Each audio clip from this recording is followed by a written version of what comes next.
working with. Sisi ndio Sifuna, we have two term, we have one term. Which side are you? No, najaribu kunilock. Look, I just want to get your opinion. You will say this is a very diplomatic answer, but for me, I want what's best for the people. And what's best for the people? Is it power? Ama sisi ndio Sifuna? What's best for the people can only be decided by the people.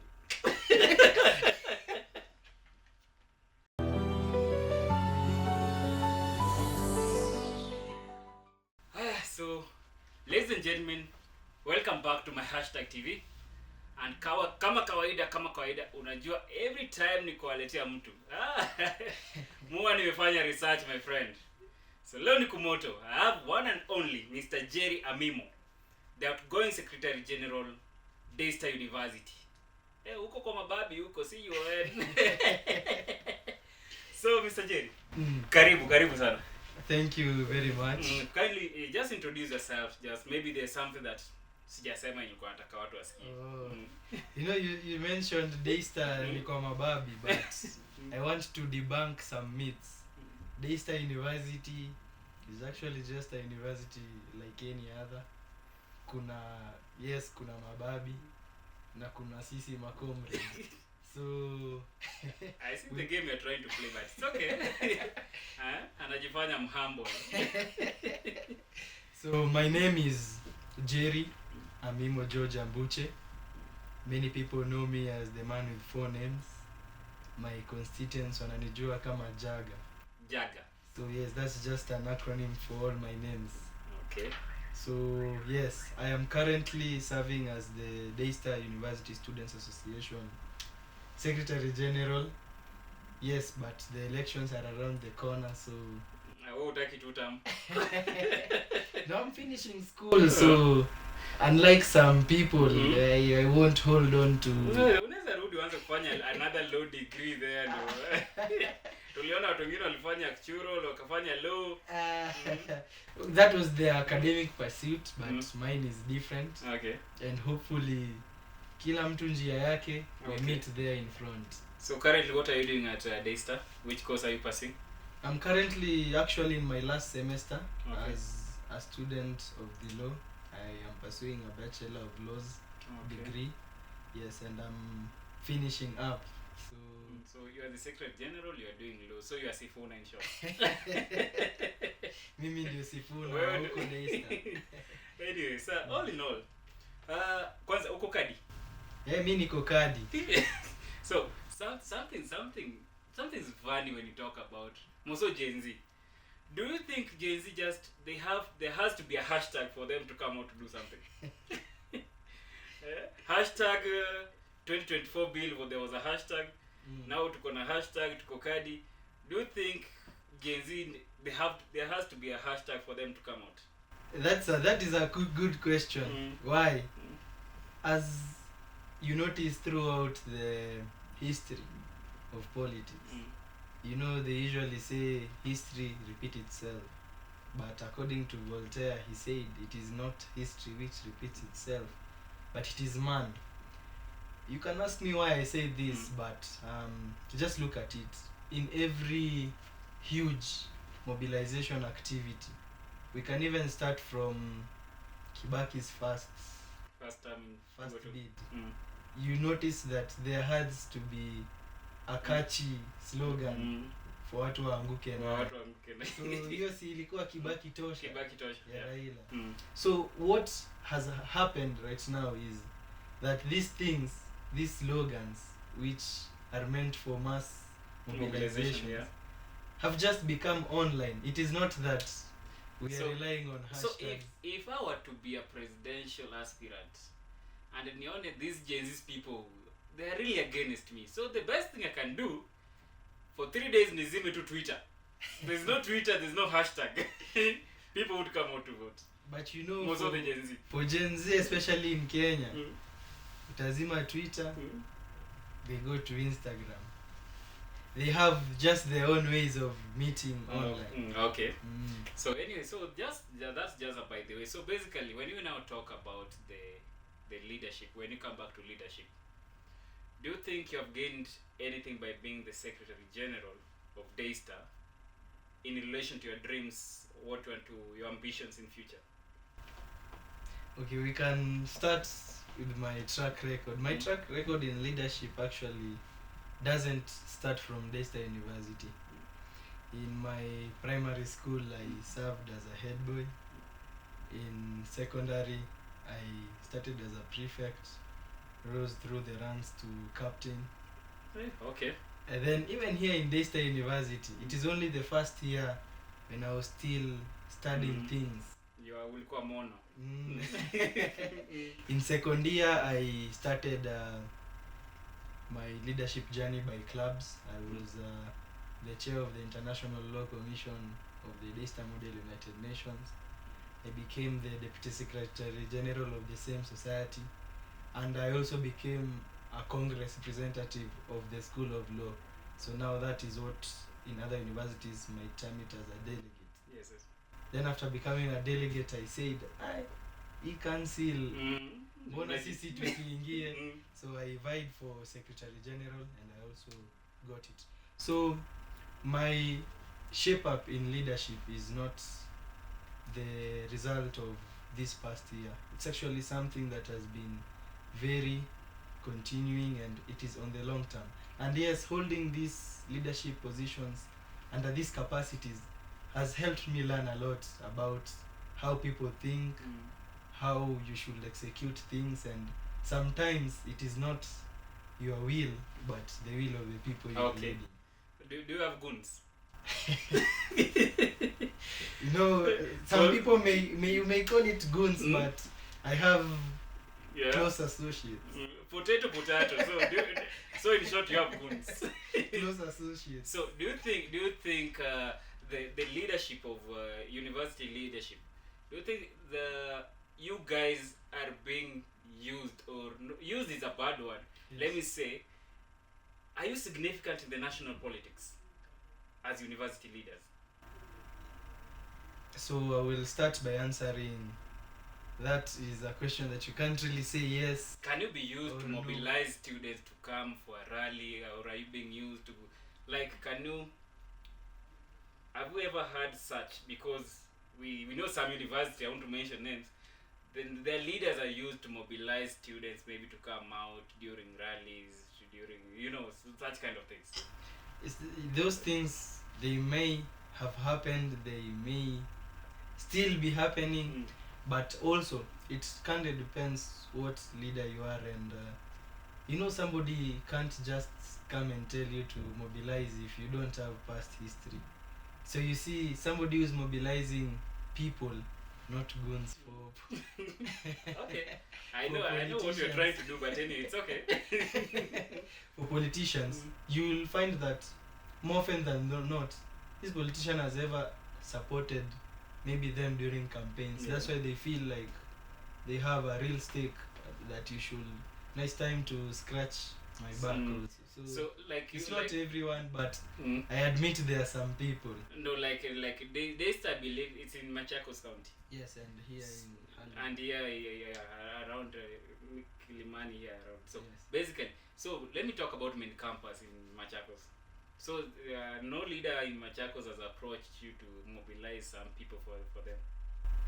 The closest I've had is maybe, and I won't mention names, to mobilize voters to register in that constituency. So it's an MP.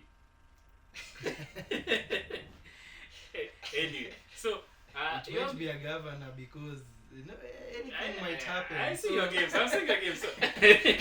So you see, but for my Daystar students, these are people who are, you can bring IBC to the school and they'll register to vote at their homes. So yes. So by the talking about their homes, here you have ambitions of one day vying. Yes, I do. MP Butere. Mwanza koza mheshimiwa wenyu mapema. Watu wa Butere. Watafadhali hizo votes. Ikwe 2027, ikwe 2032.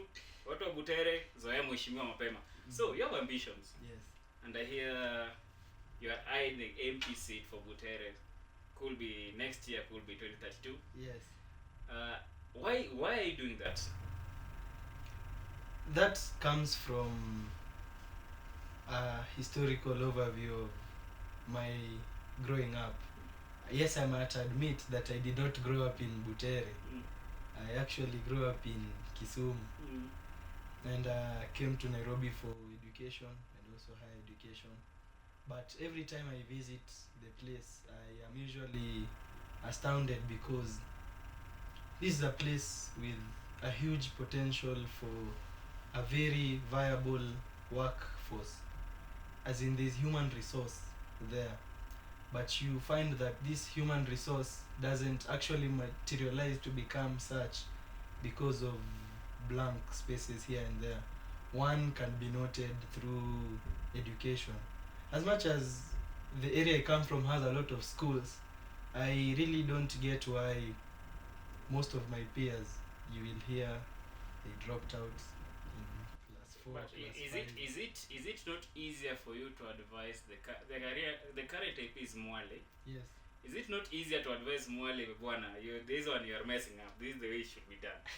Or you just want to jamaa afanye kazi acha tu atoke? Okay, so there's an approach to leadership I take is that I know everybody has their own purpose.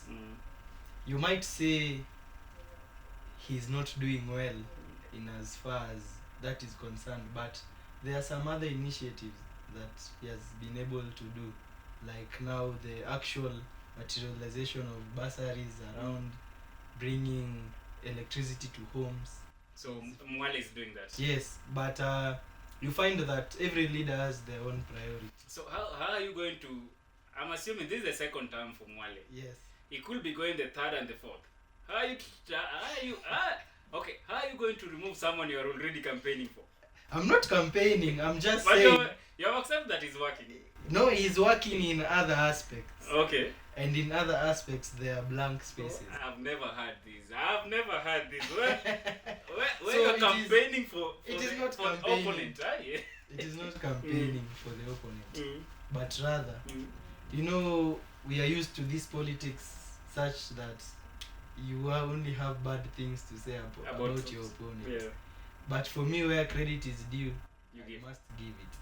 But you know, the problem with the leaders in our contemporary society, the credit is often less than the bad praises. Okay. But as I said, it's just a matter of priority. So all in all, is the park chairman.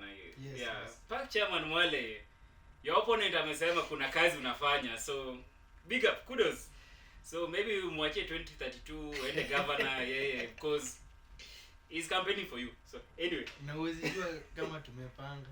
Okay. Anyway, now that is so basically what do you want to do different when it comes now to you being the MP for Butere? Apart now is you have said electrification is doing okay, education is doing okay. So apart from the human resource, what else do you want to do different for Butere people? Okay, I come from a leadership background which is grounded in philosophy and actually your practical functions. Now, starting just from the work of an MP from Article 95 of the Constitution, you're supposed to be the voice of the people of your constituency in the National Assembly. And you know the National Assembly is where we make policy that can direct the country through legislations and other actions. So you find that at the moment there is really a huge functional gap. I almost think even most of the MPs don't know what they're supposed to be doing in parliament. Kupitisha tu budget au They're supposed to be lobbying for their people. Like, my people in Butere need this and this and this. Like, for example, myself, I can say my people in Butere need more industrialization there to put more youth into employment. They need more health facilities to make sure we carry out our health functions as leaders. We need strategies to retain and ensure that students actually go through the full education system. because in Western schools are there and very good performing schools, but now it's just a matter of sensitization of the constituents, and najua pia maneno ya fees. It's usually bad because poverty is actually one of the worst things that is affecting my consistency. Because you can come there and see maybe one good house, and the next good house you see it after kilometers. Yes, something like that. Okay. So this poverty, of course, is coming from a backlog of this lack of utilization of human resources, the quagmire we are seeing in education where people don't actually complete. And so I think the people of Butere have majorly been let down in to the extent that they just need their voices to be heard, and they need a conveyor belt to take it up to the national level, and not only a conveyor belt but somebody who will follow up, implement and execute. So that is what I'm promising for my people there in Butere. And yes, it's not an ideological thing, but what I promise to do is I just promise to do my work. Okay. Yes. Now, I just had to listen for the whole day. I didn't want to cut you short because there are good points. So we have had an issue like now ODM. We have people might say Sisi ndio Sifuna, others wako power, but the main thing we see is there's an age gap. Do you think as the youth should form their own parties and not support the elderly? Because I imagine if you want to maybe vie with ODM, there are elderly people who will not give that opportunity. Do you think it's a good idea now, like let's say like Sifuna, Babowino, those guys, they're young people compared to Akinoburu. Do you think the young people should be forming their own political parties? Okay, so I think also everything that is happening in parties is an issue of narrative. Just to break down to you what is happening correctly according to me is that in any group, in any social group, not leaving out political parties, even in your own friend group, you find that more often than not, it is only the friends who are contributing something meaningful to the friend group who are given priority. So and it's not always money. Kuna huyu maybe anajua kuongelesha the other gender na waletanga. So kila mtu ana their own at the end of the day, there are two people. I listened to someone talking somewhere. He said there are only two things you can bring to the table as an aspirant: money and people.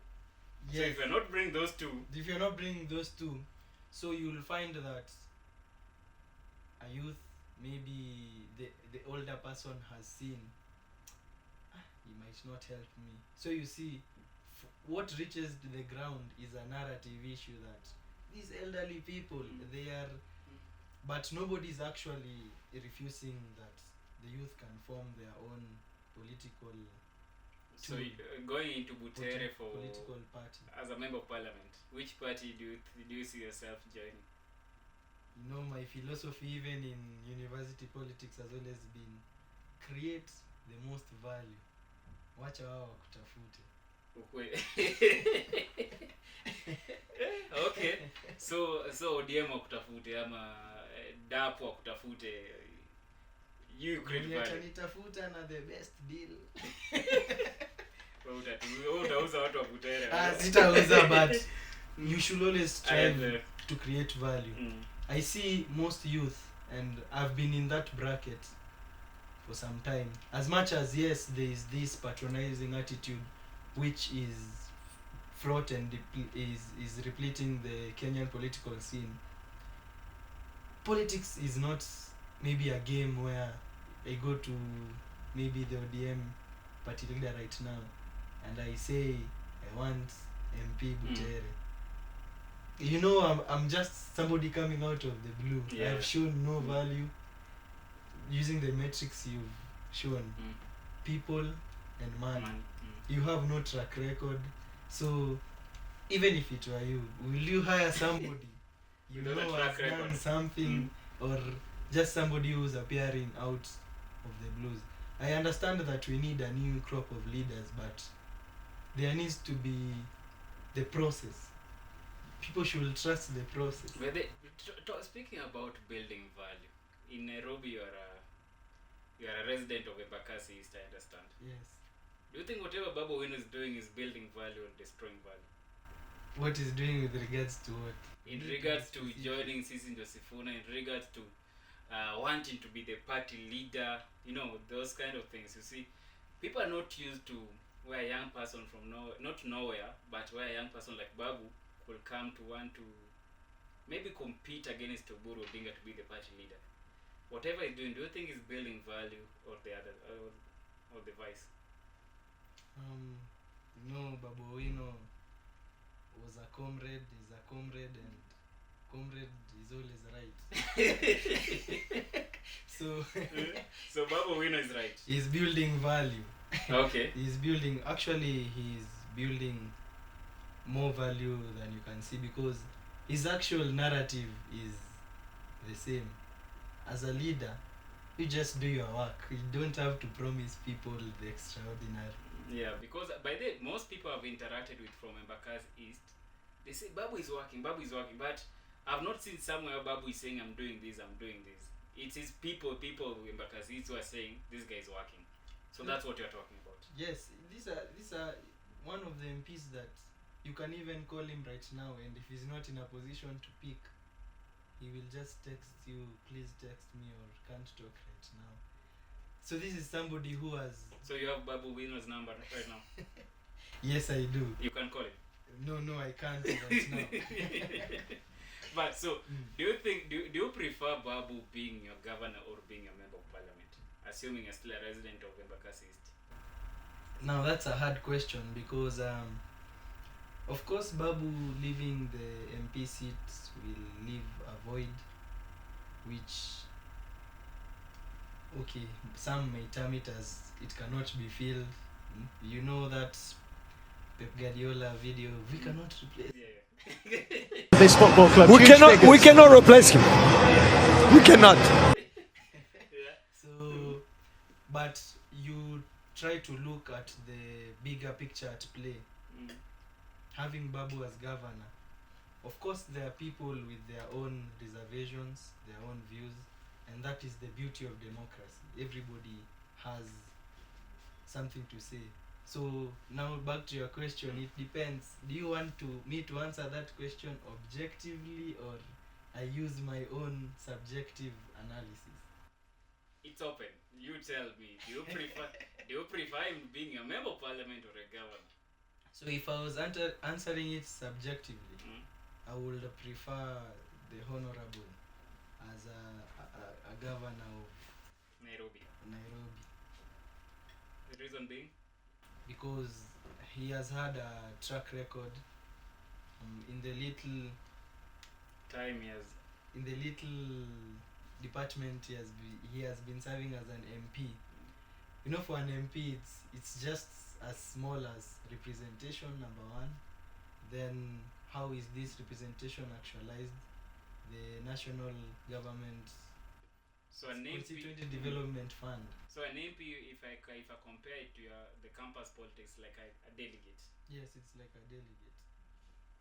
Okay. So what you have done is you have seen he has been actively representing the people in parliament, the views of the people from his constituency, and also if you check bursaries, these are things that are being done. He has been vocal, calling out blanks in maybe the interrelation between the national and county government in delivering for its people, because we see an MP is supposed to lobby for their people. We've seen he's been vocal about the issue of drainage in Embakasi East, flooding, dumping illegally, and also water shortages. He has been vocal, and according to his own budget, you know, he has only about, I think, 10% of the CDF he can use for water and some of these functions. He has done maybe people won't say it's the best, but he has done what he can do. He has done it. Babu Wino, mtafute akutafutia watu wa Daystar wakupigie kura. You have a supporter here. So anyway, so for you, Babu is doing something good. Yes. Okay. Now, are you two-term or one-term? Najua hii maneno kama unaangalia yako unakaanga tu. You know, as a leader you have to take a stand, you have to take a position. You can't be in the fence just waiting for. So how do you take a position and you have your own agenda? But your agenda has to align with the people. You can't work alone. So which people are you working with? Sisi ndo Sifuna, we have two-term, we have one-term. Which side are you? No, najaribu kunilock. Look, I just want to get your opinion. You will say this is a very diplomatic answer, but for me, I want what's best for the people. And what's best for the people? Is it power? Ama sisi ndo Sifuna? What's best for the people can only be decided by the people. So I see the politics you're playing. Don't want the Daystar students to one time wakue na wewe unataka wanyakue wote. One time na two time. It's okay. But at the ballot box this time around watu wamesema tuko kadi si siri yako ni siri yetu. So we'll see. So watu wa Daystar make sure amewambia ni tuta mama one time cause Jerry ni tricky. Yeah. So basically, when you talk about now the national politics, that's why I was asking the one-term, two-term. Do you think the national, let's say now the president or the national politics, is doing any favor or is doing any good to the youth of Kenya? Let me not say favor. Is it doing any good to the youth of Kenya? You know, as I earlier alluded, as a leader, you might be thinking you're doing what's best for the people, but you're actually harming them. What the national government is currently facing is a situation whereby the youth have given up. Even if you try and say we are giving you 6,000 per month right now, they have lost confidence. They have given up. So it doesn't really matter what you do. So at this point it's just a matter of broken relationships which to be mended it's going to take more than what the national government is currently doing. Understanding what the statement you've just given, I've seen which party you are in. You didn't want to tell me one term, two term, but nimeelewa 1 + 1 is equal to something. So do you think now tuko kadi narrative, do you think it's basically for the one-term people? They want to remove the president.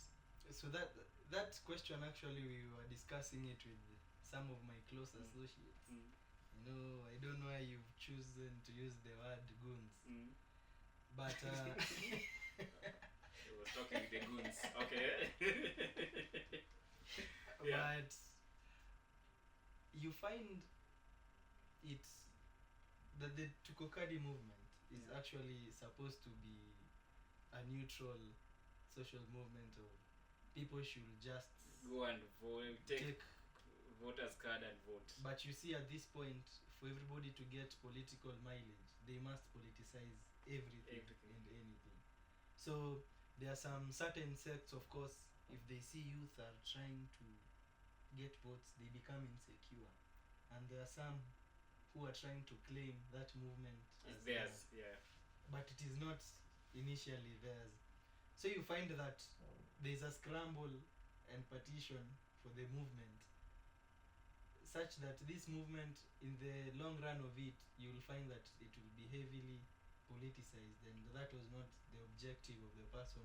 Because from what I understand, what is called Alan Ademba, whatever he was trying to do is just for you to. He didn't say one term, two term. He didn't say. He just want the Gen Z to come out of the streets, to come out of the phones, to just go out and vote. I'll give you a hypothetical situation. I'm sure you have heard of this situation somewhere, maybe in a dream or actually on YouTube, where one person was I see where you're going. throwing insults Mm. at many people in a rally, Mm. and everybody who was insulted, they responded up to where they felt it. It Yeah. was describing them. Yeah. So that is what is still happening for this movement. When people say to Kokadi, there is one group feeling insecure and Insecure. thinking the movement is against them, but there is another trying to claim the movement. And this is another, now that I see you're trying to be very neutral. So, there's this movement, let me just go flow with you. There's this movement that are they feel like this movement is coming for them. Mm. They're very now insecure. So, this other party, leave this party. I know you're talking about the red card. Leave red card alone. This other party. Mm. Do you think they have agenda? Because I've heard this in Sifuna. By there he let me down. By the I support somebody like Sifuna. I respect him, but I felt disappointed when he said, "I can give any other person, but not Trudeau." You see, by saying any other person, that's you can't go and take a madman and take to State House. That's any other person. He said he can give any other person, but not Trudeau. But we want this any other person to come out. Do you think we have this any other person? Do you think this other party has agenda? Because even kama Tukokadi, and this, let's assume this Tukokadi movement is to remove this red card. Yes. Is to remove this red card. Who are they removing this guy for? Why are they removing this guy? Who is coming in to replace this red card? Do you think we have that person? That's a question I usually ask people I know who are strongly footed in the opposition. But you find that yes, there might be these notions that have been stated that this other faction is agendaless. But for them, what they are saying, if you are listening closely to what they are saying, one even said it in the Senate that the president has become an existential threat to Kenya. Mm. So what they are saying is our agenda as the opposition is to make sure this other person Goes home. goes home. But going home, leaving who in that seat? You see, that's another question where the Gen Z plus the opposition are not giving a clear direction. You want this guy to go home. This time around, there's no Baba. Baba won't buy. May he rest in peace. But is it a must to people to have an answer? But you must have an answer. Who are you going to give if you don't have this guy you want to give? You don't know the person. You don't know his agenda. Why is it? What if his agenda is to sell Kenya? Do you think that's better than the person you want to remove? Okay, more times people know what they don't want, but they don't know what they want. So you'll find that this thing, as I usually tell people, before you get involved in any political side, ask yourself, what, as a citizen of Kenya, what do I stand to gain? Because you'll find that if you can't answer that question, then you're probably the product that these sides are trying to make use of. So you find this balkanization without a clear roadmap, people saying, we'll give you a leader when the right time comes. When the right time comes. But does that mean language, that they don't have a leader? In political language, it means they have failed to agree who is. Yeah. Everybody is putting their own interest first. So as much as people will call the people currently in government as selfish, you can see also their selfish nature. Exactly, because now if you tell me like right now, you are really playing neutral. So you get out of that neutrality. So anyway, this other side. Okay, let's remove UDA. If you want me to stop being neutral, I'm the biggest supporter of myself, and I'm not on that ballot. So come on. So you are going to vote. You are a politician. No, let's assume we don't have UDA. These others, we have Matiang'i, we have Kalonzo, we have Gachagua, we have, who else is there? the governor for Trans Nzoia, was the name, Natembea. So we have all these people. We have Eugene Wamalwa, you have Martha Karua in the united opposition side. Who do you think stands to be the flag bearer? I think out of fairness to Kenyans and what the countrymen deserve, and this one I acknowledge that I might say it with a little bit of bias, because I have heard you've said Martha Karua, but I'm just going to pretend as if you didn't say that name. But Kalonzo is the person who deserves that the most. He's a leader who, despite having amazing ideological informings, he has been a victim for the longest time. And I think he's one person who has already gotten a foretaste of what the system can really do, and a biggest critique of the system, and he is one person who can at least try and bring the change that the people so seek. Okay.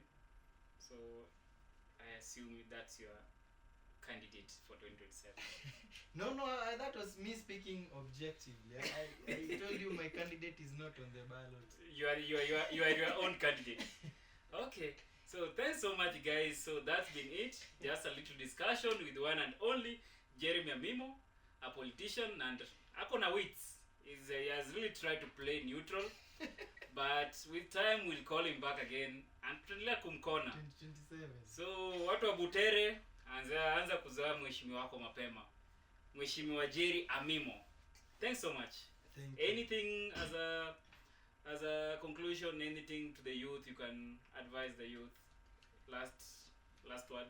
So might not have the moral authority to address the youth, because I'm also a youth, but what I can say is, this time, if we really want a Kenya that we are so seeking, we should be ready to think beyond the narratives, because I've been a politician myself, and I blame ourselves. We know how to create narratives. As you said, I've been trying to play neutral. Some of these things that we see are just facades, and it's really high time as youth that we think beyond these facades. We think beyond what people want us to think about, and think about really what is best for us and what is best for the future of our country.